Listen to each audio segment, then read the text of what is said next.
Сайн байцгаана уу? Өнөөдөр ч бүтэц сайныхан номлыг хамтдаа хуваалцгаая. Сайныхаа үгийг хамтдаа хуваалцгаая. Өнөөдөр шинэ гэрээ Матай 18 дугаар бүлгийг уншия.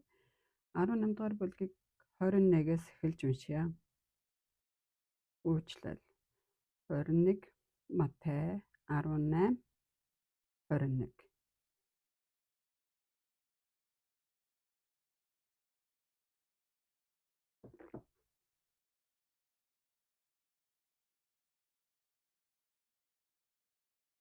21. Эхэлцгээе. 21. Дараа нь Петр ирж түүнд эзэн ах トゥ маань миний эсрэг нэгэн нүгэл үлдэхэд би хэдэн удаа уучлах вэ? 7 удаа юу? Гэхдээ Есүс айлцсан нь. Би чамд 7 удаа бас харин 70 дахин 7 удаа гэж хэлье. Сургаалт зөвлөл өршөөлгүй зарц 23. Иймээс Тэнгэрийн хандлал нь зарц нартайгаа тооцоо хийх хүссэн нэгэн хантай адил юм. Тэр тооцоо хийж эхлэх үед 10,000 талантын урьдээ нэгнийг түүн дээр аваач. Харин түүнд төлөх юм байхгүй тул эзэн нь түүнийг эхнэр хүүхдийнх нь хамт хамаг юмтай нь худалдаад өөрийг нь барагдуулахыг тушаажээ. Зарц сөхрөн унаж түүнд мөргөд эзэн намайг төвчж хүлцэн үү? Би танд бүгдийг төлнө гэж гуйхад тэрхүү зарцын эзэн ихэд өрөвдөн түүнийг сулж өөрийг нь хэлтрүүлжээ. 28. Харин өнөх зарц гадагш гараад өөрт нь 100 динарын өртөө байсан анд олох нэгэн зарцыг олж хараад барьж авч хоолойг нь бон өөрөө төл гэв. Харин анд нь болох тэр зарц сөхрөн унаж түүнээс гун намайг төвчж хүлцээж чамд бүгдийг төлнө гэжээ. Харин тэр үл хүссэн тул явж түүнийг өр ширээ төлтөн шоронд хаяв. 31. Анд зарц нар нь болсон явдлыг хараад ихэд гутарч эзэндээ очиж болсон бүгдийг мэдэгджээ. Тэгтэл эзэн нь түүнийг дуудаад түүнд ёрын муу зарц чи надаас гуйсан тул би бүх өрөг чинь хэлтрүүлсэн. Би чамайг өршөөсний адил чи бас анд чинь болох тэр ард зарцыг өршөөх ёстой байсан бусуу гэд ихэд хийлэгнэн уурлаж өр ширээ бүгдийг нь төлөх хүртэл түүнийг зандалчинд тушаажээ. Түүнчлэн та нарын хүн нэг бүр чинь ах дүүгээ зүрхнээсээ эсвүүчлэх аваас Тэнгэрлэг эцэгт минь та нарт мөн тэгж хандах болно гэлээ. 35 хүртэл уншицгаалаа.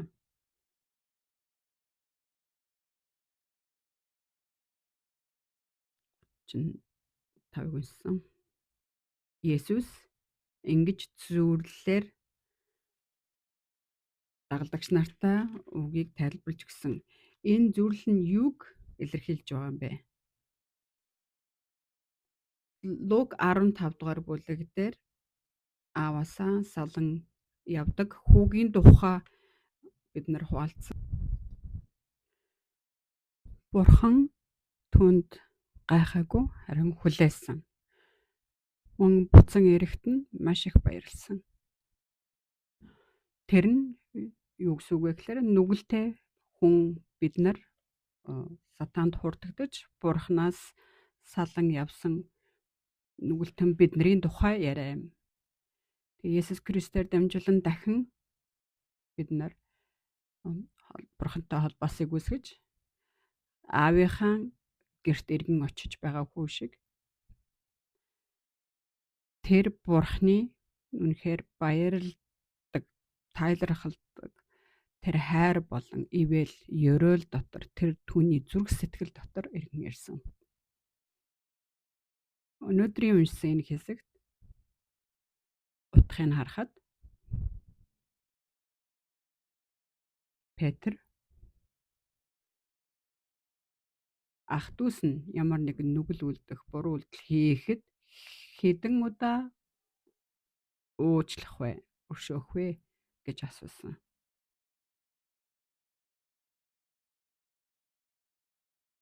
Тэгээд дараа нь бас юу гэсэн бэ гэх 7 удаа уучлж болох уу? Тэгэхээр юу гэсэн үг вэ гэхээр Петр нь одоо маш томор өршөөлийг үзүүлж байгаа. Тийм өршөөж чадах, тийм хайртай өөр дотор нь тэр их өршөөлийн зүрх сэтгэл байгаа. Бурхны тэр Есүсийн баярладаг тэр зүрх сэтгэлийг маш дотроо эрхэмлэн томор бодож 7 удаа уулзж болох уу?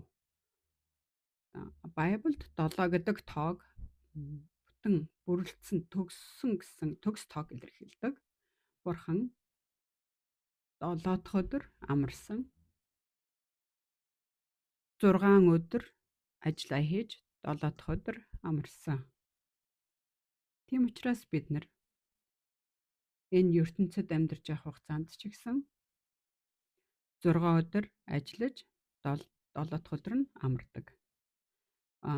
Сүүлийн үед бол тийм биш. 5 өдөр ажиллаж 2 өдөр амардаг. Энэ бол яг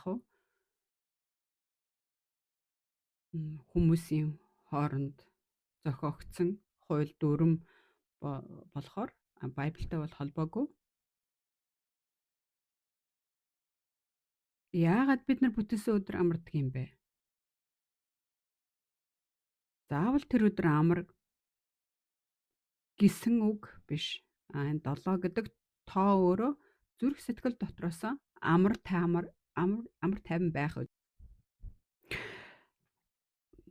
Энэ амралтын өдөр Бурхан өөрөө бүгдийг хийсэн учраас биднийг амар гэсэн өдөр байдаг. Бас нэг зүйл нь би хийж байгаа учраас чи амар тайван бай. Бид нар ажил хийж байгаа тохиолдолд Бурхан ажиллаж чадахгүй. Бид нар амар тайван байж унтаж байхад Бурхан ажиллаад байна. Тийм учраас дуулал номон дээр 121 энэ дөрөв дээр хэлсэн үг байдаг. Харагтун Израилийн хамгаалагч нь үргэлжлэхгүй, унтахчгүй гэж үг байдаг. Бид нар ажлыг хийхийг хүссэн ч гэсэндээ зүргмэлдэг, нойрмоглдог. Гэтэл унтаж байхдаа ажлыг хийж чаддаггүй. Гэтэл Бурхан болохоор бид нарыг унтаж байхад, бид нарыг амарч байхад Бурхан бид нар өөрсдийнхөө ажлыг Бурханд даатгахад Бурхан ажиллаа хийдэг гэсэн утгатай юм. Тийм учраас зүдэрж байгаа, хичээж байгаа та нар ачаагаа надад өрүүл, би чамайг амраа гэдэг. Тэр ачаагаа Бурханд өгөхөд тэр хүн чиний ачааг үрье гэсэн үг. Нэг талаар нь юу гэх гэхээр бидний үйлчлэнэ гэсэн бас нэг утгатай. Гэтэл Есүс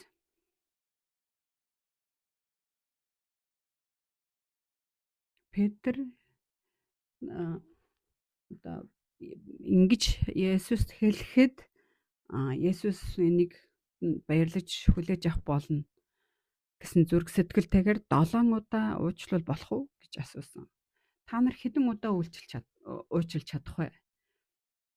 Та нар бодоод үз, эргэн тойронд хүн чинь чамд ямар нэгэн буруу үйлдэл үлдэж нүгэл үлдэхэд хэдэн удаа уучлж чадах вэ? Та нар Петр шиг 7 удаа уучлж чадах уу? Чадахгүй байх. Болохгүй. Нэг удаа бол ямар нэгэн байдлаар чадах байх. 2, 3 удаа бол чадахгүй. Биднэрт яагаад тийм уучлах зүрх сэтгэл, өршөөх зүрх сэтгэл, тэр эзний хайр, тэр ивэл, ерөөл бид нар байж чаддаггүй вэ?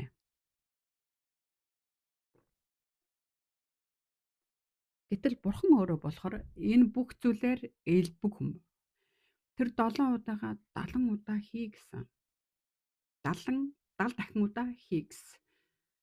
Тэгээд 7-ог 70 удаа гэхээр 7-7-ийн 49 байдаг. Тэгэхээр 70-ийн 7 дахинхээр 490 удаа уучлах гэсэн үг. Тэр үг нь төгсгөл байхгүй гэсэн. үргэлж төгсгөлгүй биднийг гисэн өршөөсөн зүрх сэтгэл. Тэр өршөөл хайр, ивэл маш хязгааргүй өөрөө элбэг учраас.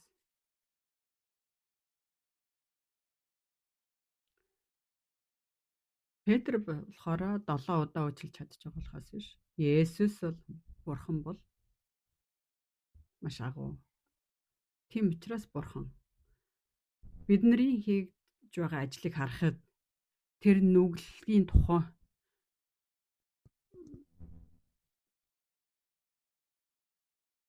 нүглэлээр дүүр учраас бидний хийж чадах зүйл. Гэтэл өнөөдөр бидний үйсэн зүйл 10,000 талаатын өртөө хүний тухай бид нар үйсэн. Петр 7 удаа уучлах тухай ярихад 10,000 талантын өртөө. Энэ талант нь алтыг илэрхийлдэг. Алтыг хэлж байгаа юм. 10,000 талант бол нэг тооны тракаар алтыг дүргэхэд 400 трак орно. Нэг тооны алтыг нэг тракад хийн. Тэгэхэд 400 трак дүүрчиж тэр 10,000 талант болно. Тэгэхээр тэр алт хичнээн их алт байх уу? Хичнээн их үнэтэй байх уу? Магадгүй. Сайн мэдэхгүй, тодорхой хэлж мэдэхгүй. Солонгос улсын алтыг нийлүүлээч, Америкийн алтыг нийлүүлээч нийт хүрэхгүй байх. Тэгэхээр энэ 10,000 талант гэдгийг Есүс зүйрлэлээр хэлж байгаа. Тэр одоо 10,000 өртөө тэр зарцын тухай тэр зарцыг өрөө төлөө гэхэд чи өөрийнхөө гэр болон эхнэр хүүхэд бүгдийг зараад ч хамаагүй 10,000 талантыг төлгсөн. Тэдний гэр бүл бүгдийг зараад ч гэсэндээ 1,000 талант нь ч хүрэхгүй. Хаана ч хүрэх хэрэггүй. Байбл дээр эрэгтэй хүнийг 50 шекел үнэтэй гэдэг. Тэгэхээр энэ 10,000 тал эмэгтэй 30 шекел гэж үнэлдэг. Тэгэхээр та нар төлж чадахгүй ч ямар ч тач өөртөө байгаагаараа тусдгаа төлгсөн. Гэтэл энэ хүн би төлж чадахгүй гээгүй. Намайг жоохон төвчж хүлээгээч. Би төлж дуусгана гэж мөргсөн. Тэрийг хүлээгээч тэр төлж дуусгах бол. Энэ бол зүгээр зүйрлэлээр ярьсан зүйлс юм байна. Тэгээ эзэн нь энэ хүн болохгүй юм байна. Өршөөе. Өрнөөс нь судлалын гээд 10,000 талантын өрийг өрнөөс чөлөөсөн. Одоо өрийг хүчингүй болгосон. Тэгэхээр энэ боолын зүрх сэтгэл ямар байх вэ? Тэр их өрнөөс төлж чадахгүй өөрөө төлж чадхааргүй тэр их өрийг та нар өөртөө байж үзнэ үү? Энэ хүний зүрх сэтгэл ямар байх вэ? Хэд хүртэл та нар өөртөө тавьж үтсэн бай. Өөртөө байхад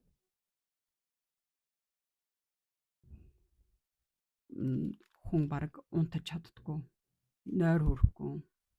Одоо зарим эрүүл мэндээр муухан бол бараг унтаж чадахгүй.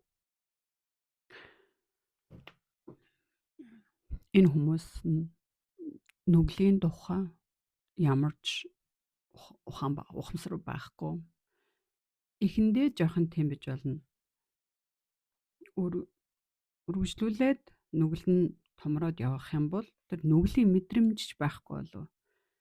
Тэгэхээр биений мэдрэлийг эсвэл үхэхэд бие махбод мань мэдэрдэггүй, биеэ мэдэрдэггүй болдог шиг нүгэл ч гэсэндээ бид нар адилхан. Гэтэл энэ хүн үнэхээр өөрийг төлж чадахгүй л яах вэ? Өөрийгөө гэсэн бодол, өөрийгөө гэсэн үнэлгээ ямар байх вэ тэр хүн? Зарим хүмүүсүүд нь баг за ингээ болий, ингээ дуусах юм. Тэгж байгаа ч хүмүүс байдаг. Гэтэл зарим хүмүүсүүд нь бүр төлж дуусгана гэдэг гэж зүтгэдэг хүмүүс байдаг. Зарим хүмүүс төлөх болно, чадна гэж байгаа хүмүүс. Энэ Байбл дээр гарч байгаа энэ 10,000 талантын өртөө энэ боол болон түүний эзний тухайн яриа болохоор бидний хүн Бурхны өмнө хийсэн нүглийн тухай илэрхийлж байгаа юм. Энийг жоохон бодож тунгааж миний нүгэл өөрийн нүглээ жоохон бодоод үз. 10,000 талантын өртөө энэ боолын зүрх сэтгэл энэ үед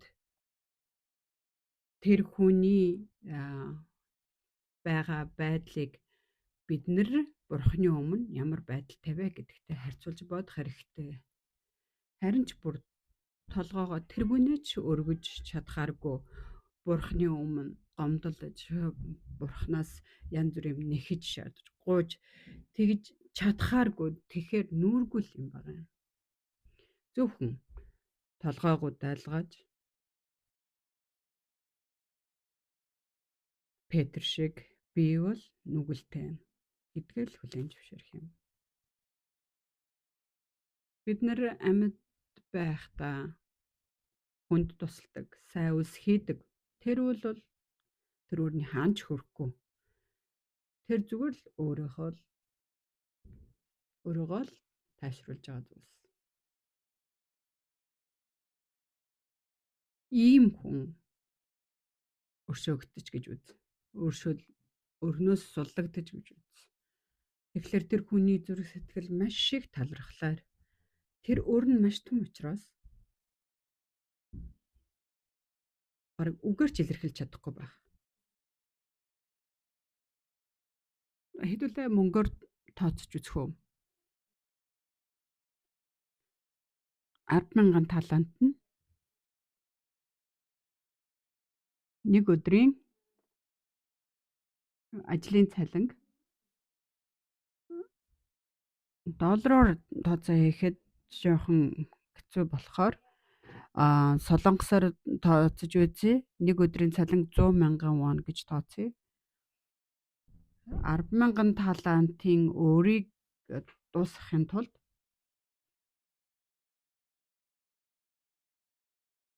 30 тэрбум жил энэ жоохон 30 сая жил орно. Энэ үнэхээр 30 сая жил. Нэг өдрийн цалин 100,000 воны цалинтай нэг воныг ч өрөхгүйгээр зөвхөн тэр өөрийг л дарахын тулд цуглууллаа гэж бодоход 30 сая жил.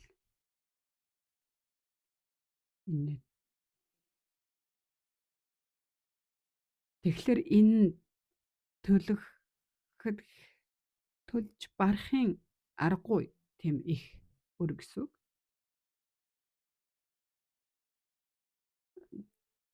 Энийг солонгос мөнгөөр хувиргахад 6 тэрбум вон. 6 тэрбум вон.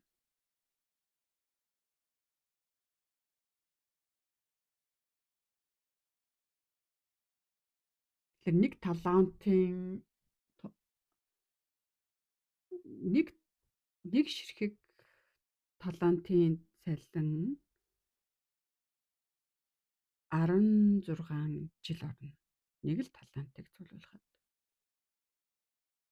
Тэгэхээр энэ бол яаж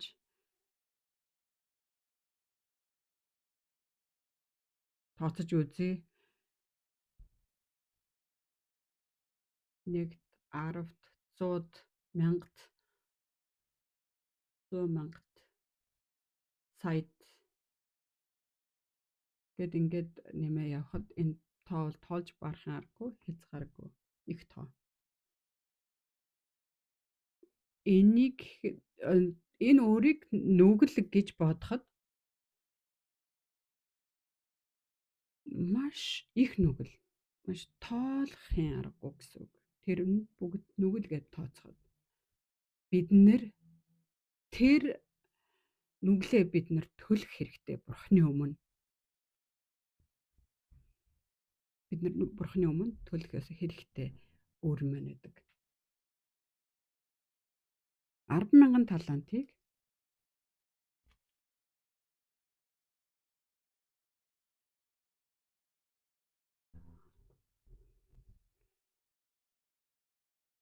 30 сая жил гэхэлэр энэ тооцоо хийхэд жоохон эдрэгтэй юм. Энийг бүгдийг задлж шийдвүлээ ярьж жоохон эдрэгтэй байна. Ямар тач байсан тэр хэмжээний жил орно гэд хэдүүлээ бодъё. Тэгээд түрүүний үгээр түрүүнд хэлсэн шиг энийг энэ 1 тооны машинд 1 тооны траканд хийхэд 400 трак гэж бодоход зөвхөн алтаар дүрэх.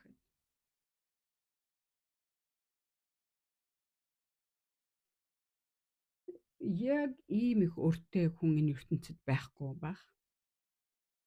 Гэхдээ тэгж төлөгч боломж байхгүй, тэгж тэр өөртөө байлгах ч тийм боломж байхгүй ертөнцийн тийм их өртөө хүн байхгүй байх. Бурхны өмнө бид нар тийм их Адамын удам болж Адамаас болно тийм их одоо нүглийг бид нар өвлөн авсан. Тэгэхээр тэр их өрийг бид нар яаж төлөх вэ? Төлөх боломжгүй. Тийм учраас энэ нь зөвхөн эзний л өршөөл.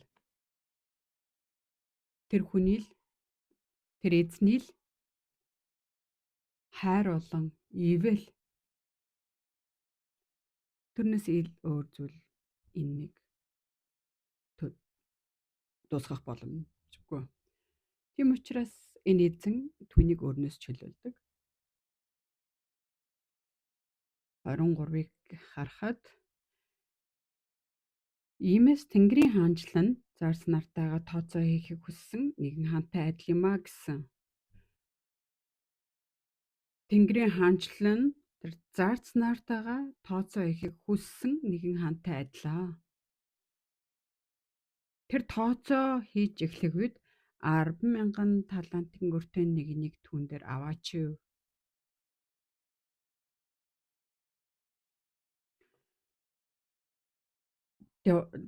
Тэнгэрийн хаанчлал нь окей тэр зарцнаар одоо тэр хааны ордонд очихын тулд тэр өөрөө төлцсөн байх хэрэгтэй байдаг.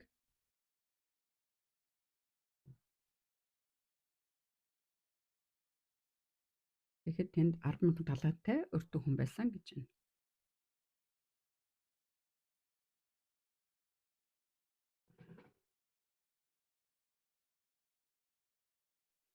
Харин түүнд төлөх юм байхгүй тул эзэн нь түүнийг эхнэр хүүхдийнх нь хамт хамаг юмтай нь худалдаад өөрийг нь барагдуулахыг тушаасан.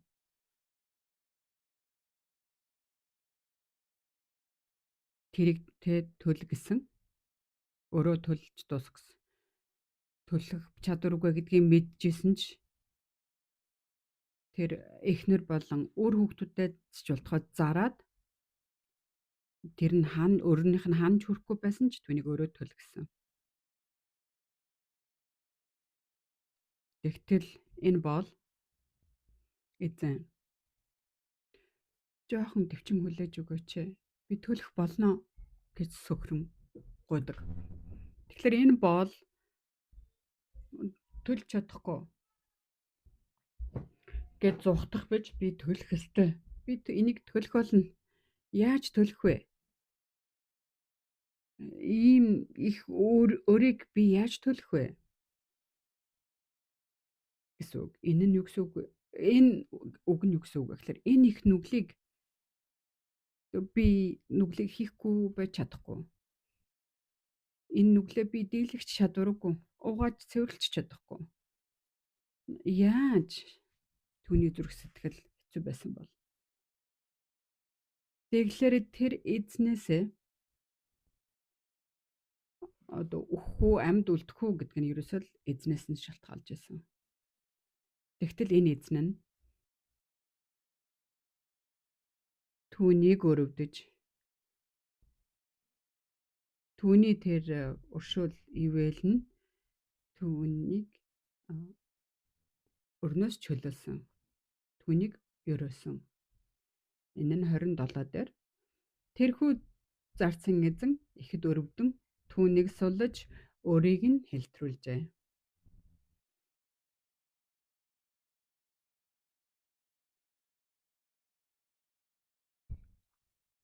Харин гэж хэлснийг бодоход тэнд ямар нэгэн зүйл тэрхүү зарцсан эзэн нь ихэд өрөвдөж түүнийг суллаж өөрийг нь хэлтрүүлжээ. Гэтэл энэ боол нь зүрх сэтгэл нь ямар байх вэ? Талархах хэрэгтэй үстэй. Та нар бодоод үзтээ. Бурхны өмнө талархадгүй. Та нар Бурхны өмнө талархадгүй.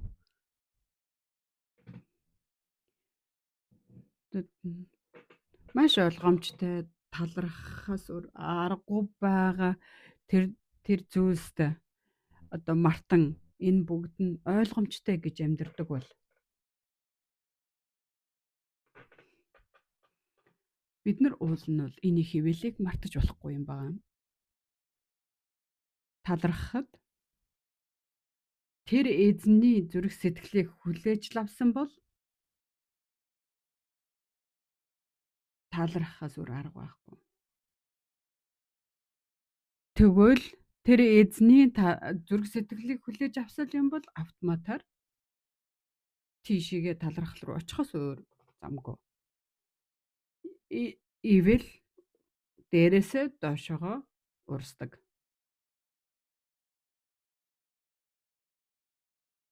Гэтэл энэ хүн тийм их өрнөөс тэндээс чөлөөлөгдсөн эзнийх нь зүрх сэтгэл болохоор түүнд дамжуулагдаагүй. Тэр эзнийхээ зүрх сэтгэлийг болохоор хүлээж авч чадаагүй байсан. Дахин хэлэхэд бид нар Бурхны үгийг жихээр үл сонсдог. Зүрх сэтгэлээрээ бол хүлээж авч чаддаггүй. Тэгээд жихээр сонсож байгаа учраас бид нар зүрх сэтгэлдээ очин шүү дээ. Үгүй, энэ нь өөр. Зүрх сэтгэлээрээ хүлээж авахад тэр сонссон зүйлс нь үл олон гарч ирдэг. Дахин хэлэхэд энэ юу гэсэн үг вэ гэхээр хэрвээ зүрх сэтгэлийг нь хүлээж авсан бол түүний зүрх сэтгэлийг хэрэгжүүлэх ёстой юм байна. Тэгэхээр энд гарч байгаа боол тэр 10,000 талант тэрийг байх үедээ маш их зовлон, маш их санаа зовлт, маш их одоо хэцүү бэрхшээл дотор байж байгаад өршөөлтөхдөө тэрнээс сулагдсан хүн. Тэгэхээр тэр хүний зүрх сэтгэл нь өөрнөөс сулагдсан мөртлөө эзнийх нь зүрх сэтгэл түүнд ерөөсөө шилжигдэж ирээгүй. Тэр ерөөсөө тэр эзнийхээ зүрх сэтгэлийг хүлээж аваагүй. Тэгээ энийг хаанаас олж мэдсэн бэ? 28. Харин өнөөх зарц гадагш гараад өөрдөн 100 динарын өртөө байсан анд болох нэгэн зарцыг олж хараад барьж авч хоолойг нь боо өрөө төл гэв.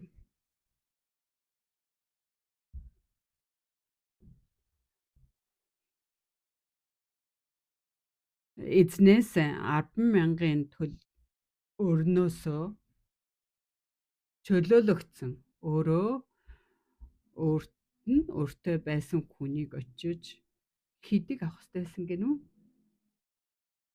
100 динар гэсэн. Өөрөө 100 динарыг зээлүүлсэн хүн байсан. Тэгтэл тэр хүнийгээ өөрийнхөө өрийг хурдан төлөх гэсэн. Хоолойг нь боон хурдан төлөх гэсэн. Тэр нөгөө зардсан тэр анд нь тэр зардсан сөхрөн суугаад түүнээс намайг төвчж үлээ гэж чамд бүгдийг төлнө гэсэн.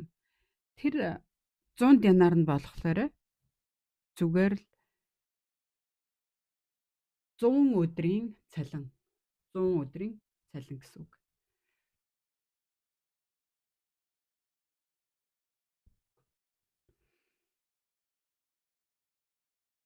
Энэ нэг талант болохоор нэг талант нь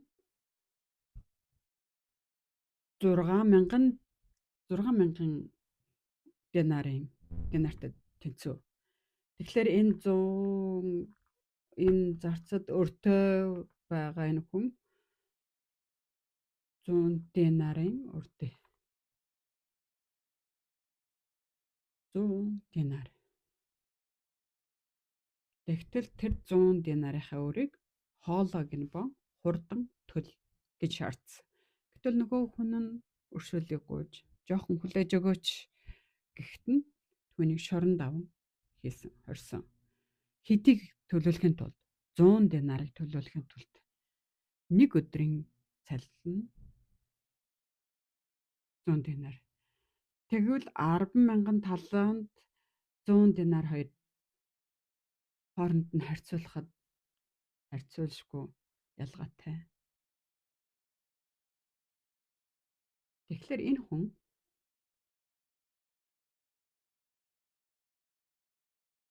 чихээрээ л сонссон. Зүрх сэтгэлээрээ бол хүлээж аваагүй. Тэр эзэн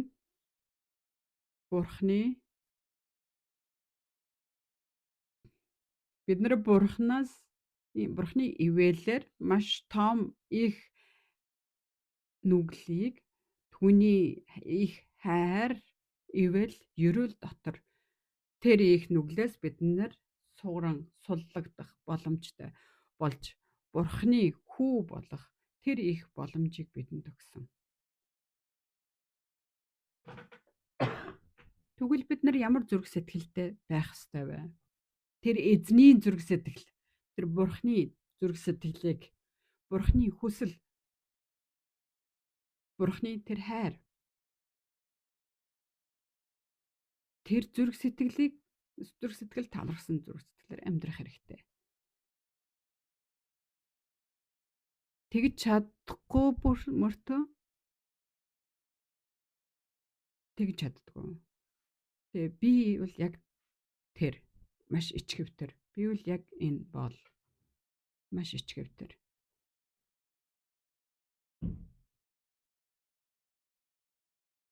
Хэрвээ үнэхээр бид нар Есүсийн зүрх сэтгэлээр амьдардаг бол эргэн тойронд байгаа хүмүүсүүдийг шүүгч боломжгүй.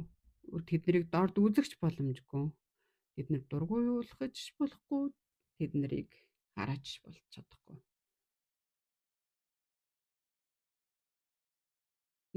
Бид нэр гуйлагчдыг хараач гэсэндээ тэр бол би.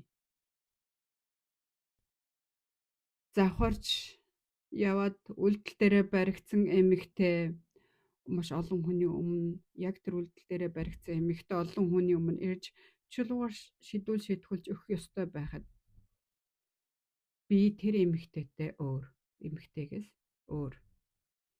Тэр эмэгтэй нь болохоор завхарсан. Би бол завхараагүй гэсэн зүрх сэтгэлтэй эргэн тойронд нь шидэх гэж зогсчихсон хүмүүс байсан. Гэтэл Есүс хэлэхдээ Матай 5:27 дээр хэлжсэн. Чи бүр завхар гэснийг та нар дуулсан.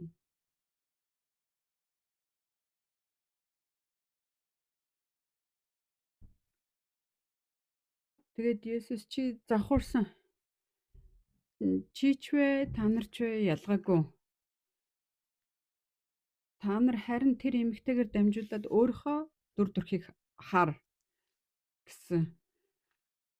Та нар усанд нүрээ харахад бид нар хүн царай өөрсдийнхөө царайг хардаг шиг бид нар өөрийнхөө зүрх сэтгэлийг харилцагч байгаа хүнээсээ өөрийгөө олж хар гэж өгж яхад тэрийг нь харахгүйгээр энэ гарч байгаа боолтой адилхан. Тийм том өрнөөс суллагчаад өршөөгдчихэд тэр нүгэл гэдэг тэр их том өрнөөс суллагдсан ивэлийг хүртчихэд эргэн тойронд байгаа хүмүүс үл ойшож шүүж дургуулхиж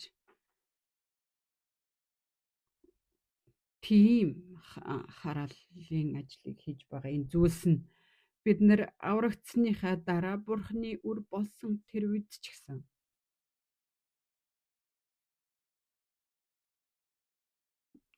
маш ихээр энэ бүх зүйлсийг хийж байгаа. Өөрийнхөө зүрх сэтгэлээр энэ зүрх сэтгэлээсээ бид нар эргэж харах хэрэгтэй. Шууд өөрчлөгдөж болох боломжгүй байх. Гэхдээ энийгээ бид ийм гэдгээ хүлээн зөвшөөрөх хэрэгтэй. Энэ бол би юм байна. Би энэ боолын зүрх сэтгэлтэй адилхан зүрх сэтгэлд амьдрахаас өөр аргагүй чадваргүй юм байна гэдгээ хүлээж авахад Бурхан биднийг сольж өгнө. Эзний зүрх сэтгэлийг өөрийнхөө зүрх сэтгэлд хүлээж авахад тэр эзний зүрх сэтгэлээр амьдрах боломжийг бидний амьдрал дотор эзэн өгөөч гэж гуйх хэрэгтэй. Ийм гуйсан зүрх сэтгэл тэр маань бидний гэмшил юм байна. Гэтэл бид нар энэ бүгдийг мэдээжийн юм шиг хүлээж авдаг. Аврагдсан гэд бид нар аврагдаагүй хүмүүсүүдийг яаж бид нар үл ойшоодог вүлээ? Заримдаа болохоор энэ хүн аврагдаагүй хүн гэж яагаад вэ? Өөрийнхөө үгийг сонсохгүй байна гэдэг. Бурхан бол тэгж хийж байгаагүй. Есүс ч тэгж зааж байгаагүй. Бид нар ийм их ивэлэг хүртсэн мөртлөө яагаад энэ боол шиг яагаад ингэж амьдардаг вэ? Яагаад вэ? Зүрх сэтгэлийн хүлээж аваагүй байгаа. Зөвхөн чихээрээ сонссон юм болохоор гэж байгаа. Хэдүүлээ Есекел 3-ыг харъя. Есекел 3.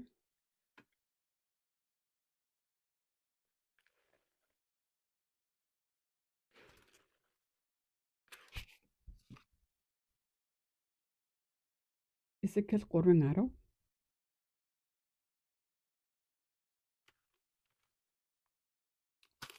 Тэгээд тэр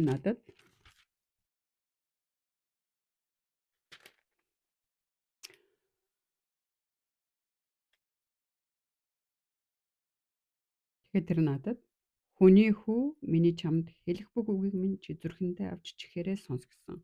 Бурхан Есекелд хэлсэн үг.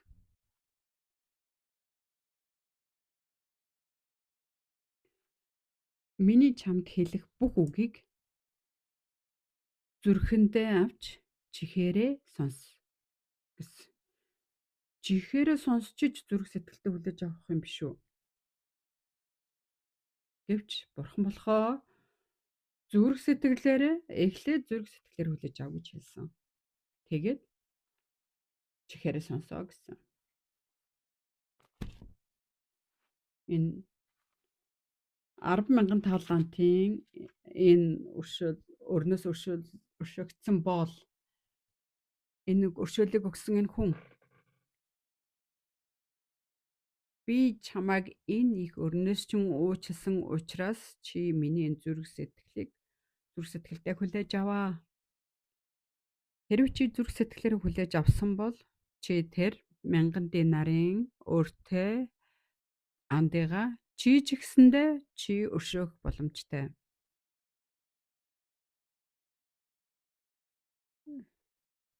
Тэгэл тэ би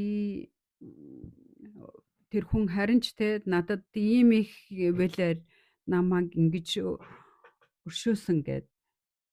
Тэгээд 100 динарын хүн дээр очиод би 10,000 таланттай өртөө байсан. Гэтэл эзэн намайг өршөөлөө гэдгийг ярьж өгч энэ 100 динарынх нь өөр тэр 10,000 талантын өртөө харьцуулшгүй шүү дээ. Тэр эзний маш том ивэл хайрыг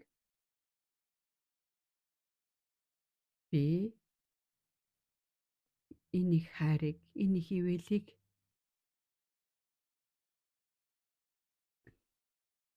жоохон ч гэсэн эзний хайр учраас намайг ивээсэн ивэл учраас би танд ч гэсэндээ хуалцахыг хүсэж байна. Гэд би чамайг өрнөөс чинь өршөөсөн учраас чинь надад талархах хэрэгтэй гэж хэлэхгүйгээр эзний зүрх сэтгэлийг дамжуулах хэрэгтэй юм байна. Тэр нь тэр хүний зүрх сэтгэлийг хүлээж авсан зүрх сэтгэл юм байна. Гэтэл энэ нүгэл энэ өөрнөөс салахыг хүссэн тэр зүйлийг чихээрээ л хүлээж авсан. Тэгээд тэр өөрнөөсөө салсныхаа дараа өөрийнхөө хаан болох тэр зүрх сэтгэлээр очиж өөртөө байсан хүмүүсээ чи хурдан өрөө төлөө гэсэн. Эзнийх нь өршөөсөн өршөөлийг бодож би хэдэн хичнээн мянган таланттай өртөө байсан бэлээ. Энэ миний энэ 100 динарын өрний хажууд хэр их вүлээ гэдэг бодох хэрэгтэй байдал гэж бодож эзнийхээ зүрх сэтгэлийг санаж түүнд очиж дамжуулах хэрэгтэй байдал. Бид нар ч гэсэндээ нүглээж гэсэндээ ингэх юм бутам эзний зүрх сэтгэлийг хүлээж аваад намайг өршөөсөн энэ их өршөөл би танд ч гэсэндээ тантай ч гэсэн хуваалцахыг хүсэж байна гэж эзнийг өндөр тавьсан, эзнийг хүндэтгсэн, эзнийг магтсан, эзнийг алдаршуулсан зүрх сэтгэлийг бид нар дамжуулах хэрэгтэй юм байна. Гэтэл яагаад нэгч байдгүй. Яагаад гэвэл чихээрээ л бид нар сонссон. Чихээрээ сонссон юм маш хурдан мартагддаг. Мэддэггүй та нар. Та нар номлог сонсож байгааз амархан мартагддаг. Зүрх сэтгэлээрээ хүлээж авсан хүмүүсийн зүрх сэтгэлд болохоор үлдсэн байдаг. Яагад гэвэл би өөрөө энэ зүйлийг мэдэрсэн. Би чихээрээ сонсоход манай эхнэр надад энийг аваад өгөөч гэхэд ааhaa гэд хариулсан. Сонссон. Гэхдээ тэр хэлсэн зүйлс нь хийгээгүй гэж үзье. Тэр нь юу гэхээр зүрх сэтгэлээрээ сонсоогүй, зөвхөн чихээрээ сонссон гэсэн үг.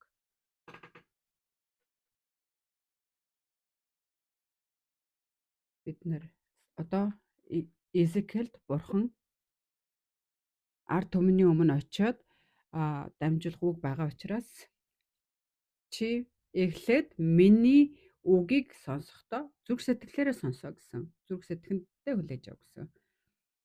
Тэгээд чихээрээ сонсоод очиод ард түмний өмнө миний зүрх сэтгэлийг дамжуулаа гэсэн. Зөвхөн үгийг дамжуулаад зогсох биш. Тэрүүл хурдан алга болно.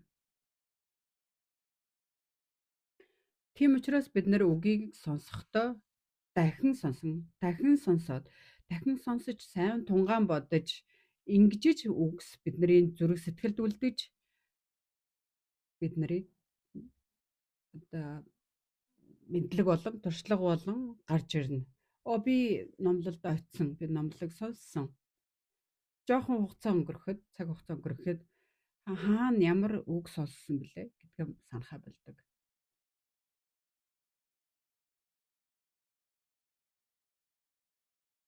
Энэ Матай 18 дугаар бүлэг маш олон үг сонссон, маш олон үгийг дамжуулсан бүлэг байдаг. Энэ удаа би олон ч удаа дамжуулж байсан. Гэхдээ энэ удаа маш их бодсон. Энэ нь маш том их ивэл байхад Энэ их одоо ивэлийг хэмжих ямар ч боломж байхгүй. Өргөн урт хаанаас нь ч гэсэндээ гүнзгий тэр бүгдийг эхлэл төгсгөл бүгдийг ч гэсэндээ хэмжих боломжгүй энэ ивэл байхад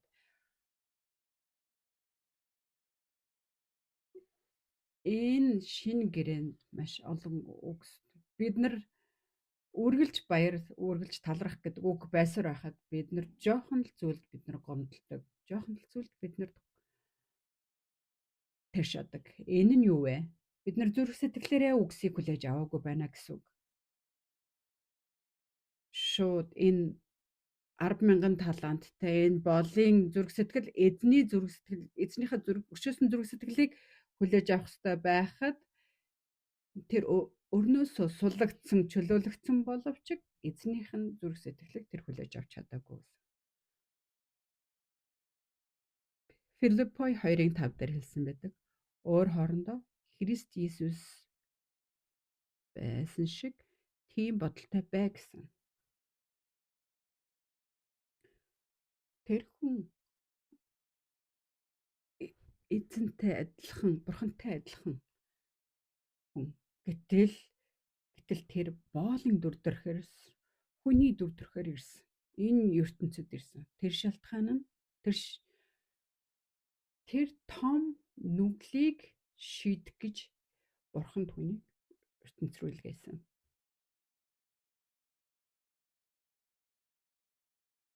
Би танараас асууя.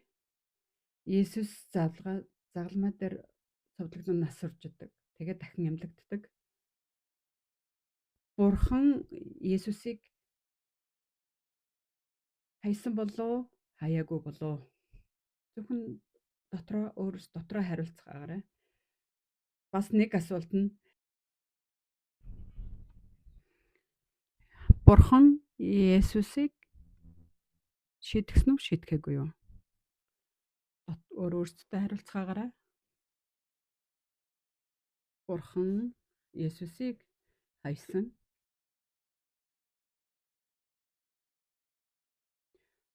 Бурхан Есүсийг шийдгсэн. Яагаад вэ? Бидний бүх нүглийг тэр хүн өөрч байгаа учраас өөрийнхөө хүүг тэр нүглийг шийтгэл нь үхэл учраас хайсан. Тэрийг шийтгэх ёстой байсан. Есүс тэнд эхэндээ дургүй байсан. Гэхдээ тэр тэнд үхэж байж эзний хүслийг биелэгдэх байсан. Тэгэхээр яг тэр залмаа дээр цовдлогдох тэр мөчөд Есүс хаягдсан байсан. Хэний төлөө юм бэ? Биний төлөө. Биднэрт талархах зүйл маш их. Эзнийхээ зүрх сэтгэл. Энэ боолд эзний зүрх сэтгэл нэг ч байгаагүй. Эзнийхээ зүрх сэтгэлийг хүлээж авсан байсан бол хүлээгээч гэж гуйдагсноо. Эсвэл зүгээрээ гэдэг ч юм уу. Үгүй бол би ийм нүгэлтэн ийм өртөө байсан намайг өршөөсөн. Энэ их таны өөрийг ч гэсэндээ өршөөе гэж 100 динарын өртөө найздаа ч гэсэндээ дэх ёстой байсан. Би өршөөж байгаа юм биш. Би эзэн намайг өршөөсөн учраас тэгж чамааг бас өршөөж байгаа. Нөгөө талаар хэлэхэд бурхны өмнө талархал. Бурхан намайг ингэж өршөөсөн учраас чамайг ингэж өршөөж байгаа гэж бурхныг магтах ёстой. Гэтэл тэгдэггүй. Бид нар тийм гэж хэлж байгаа юм. Кристчэн мөртлөө аврагдсан гэдгээр би деважинд очино гэдгээр Бурхан бид нар деважинд руу аваачихын тулд бид нарыг аварсан зүйл нь бүгд биш. Энэ ертөнцид амьдарч байх хугацаанд ч гэсэндээ эзний зүрх сэтгэлийг чи зүрх сэтгэлдээ тээж аваа гэж тэгсэн учраас энэ ертөнцид одоолтол бид нарыг амьдрах боломжтой байлгадаг. Тэгвэл хэрвээ бид нар эзний зүрх сэтгэлтэй амьдардаг юм бол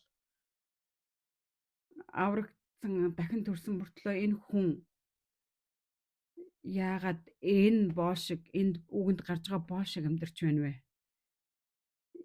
Яагаад одоо бусдыг харж тэр их өрнөсөө өршөгцсөн байж тэр өөрт нь хэд ч хүрэхгүй хаана ч хүрэхгүй тэр өртөө байгаа хүнийг ингэ шитгэж байгаа юм бол